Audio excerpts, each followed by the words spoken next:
here in BC in a little while, and he's talking about let's create jobs, and then he lists off a bunch of crown corporations. Not exactly how you create wealth. A lot of viewers, a lot of residents of British Columbia looking for an alternative and saying, what about the BC Conservatives? Well, Chad Eros is a Conservative candidate in Chilliwack, joins us now from our Vancouver studios. Chad, thanks for coming in. I'm guessing that you guys would have a different view of how to grow jobs in the economy than BC Ferries, BC Hydro, BC this, BC that. Well, we sure do. When he's talking about growing jobs through crown corps like ICBC, I don't think very many people out there are going to be too excited about that. People should know that the Liberal government is using ICBC is using and has used ICBC as a cash cow. They took $500 million out of ICBC instead of using it to give us affordable insurance on our vehicles. When that's just for people that don't know. For people that don't know, that's the Insurance Corporation in British Columbia, correct? That's right. Yeah. Yes. Okay. So you guys are looking at taking BC from a deficit situation into surplus in a couple of years. What are you telling people that when you get to the door and they say, okay, well, that sounds great, but how are you going to get to a $3 billion surplus in 5 years while canceling the carbon tax? Right.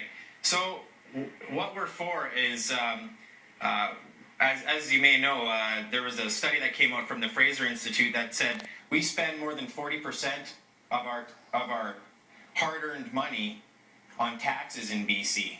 Oh yeah. That's through like things like the carbon tax. Now we've got this crazy PST where people have to pay 12% tax if they want to buy a used vehicle. You've got all sorts of layers and layers of taxes. Property transfer tax is still here and every time a new government gets in, they add another consumption tax. And we believe consumption taxes are like a cover charge at your favorite restaurant.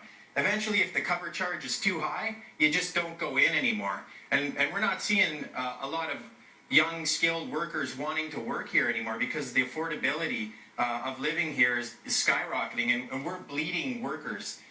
Just on my own campaign team, I lost 2 people to Saskatchewan. That's where I moved from. I moved from Saskatchewan to BC for better opportunity, and now people are jumping ship from BC to go to Saskatchewan. So to answer your question is you got to make it affordable to live here, and then your economy will grow. And when your economy grows, you'll have a tax base to pay for social programs. And that's what you got to believe in. I'm a certified management accountant, and one of our mantras is you can't use the past to predict the future. That means that you can't say, well, we're going to institute a 5% such and such tax, and we've got $1 million tax base, so 5% times $1 million. That we can estimate or calculate what that tax is going to bring in. No, because as soon as you institute consumption tax, your tax base shrinks, and you actually miscalculated how much you're going to bring in. So, sorry, I got all accountant-y on you. No, I completely understand, and I appreciate it, and thanks for hitting on the affordability factor.